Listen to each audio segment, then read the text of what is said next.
Oh, salut! Je voulais juste partager un peu mon expérience. J'ai vu ça un peu là, sur les internets. Et actuellement, moi, chez nous, il n'y a plus de lait. Donc, on évite les déplacements. Alors, je me suis mis un petit peu à regarder et on a parlé du lait, soit du lait d'amande, du lait d'avoine. Là, j'ai du lait d'avoine, mais ça pourrait être du lait de cajou, en tout cas, tu sais. Une autre alternative pour le lait qui, je pense, est très prisée au niveau des personnes qui sont plus végétariennes et tout ça. Alors, en fait, je me suis juste garochée sur Internet puis j'ai regardé, j'ai trouvé une recette là, de lait d'avoine et super simple. J'ai pris la première. Moi, ça disait de laisser tremper toute la nuit, mais là, j'ai vu qu'il y avait d'autres recettes là, qui disaient un 10-15 minutes. Là. Donc, ça serait à essayer. Là. Je vous fais la recette que moi, j'ai fait pendant une nuit. Donc, à l'intérieur, j'ai mis de l'avoine puis de l'eau.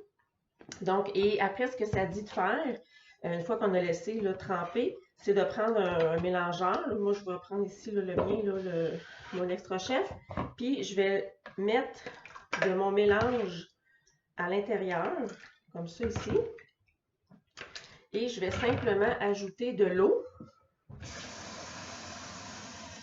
comme ça.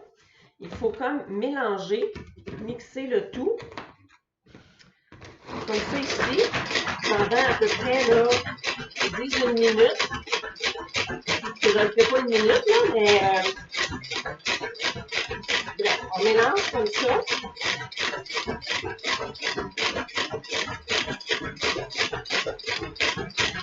Voilà. Une fois mélangé, ça donne un peu ce résultat-là. Et là, je vais prendre, moi ici, j'ai une carafe. Donc, j'ai une carafe qui permet de faire du café froid ou du thé froid ou des choses comme ça. Mais dans le fond, ça serait une autre option qu'on pourrait faire.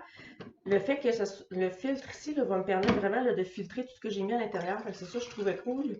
Et là, je vais simplement verser comme ça ici, à l'intérieur. Puis, mon filtre va me permettre là, de tout filtrer. Je ne sais pas si vous voyez bien. Ça permet comme ça. Puis là, ben, j'ai du lait. C'est genre aussi simple que ça. C'est presque nono, mais ça donne vraiment du lait. Je vous dirais que ça ressemble à du lait, peut-être plus du lait écrémé, mais je pense que dans des céréales, ça fait la job, puis ça coûte pas mal moins cher que d'aller à l'épicerie acheter du vrai lait.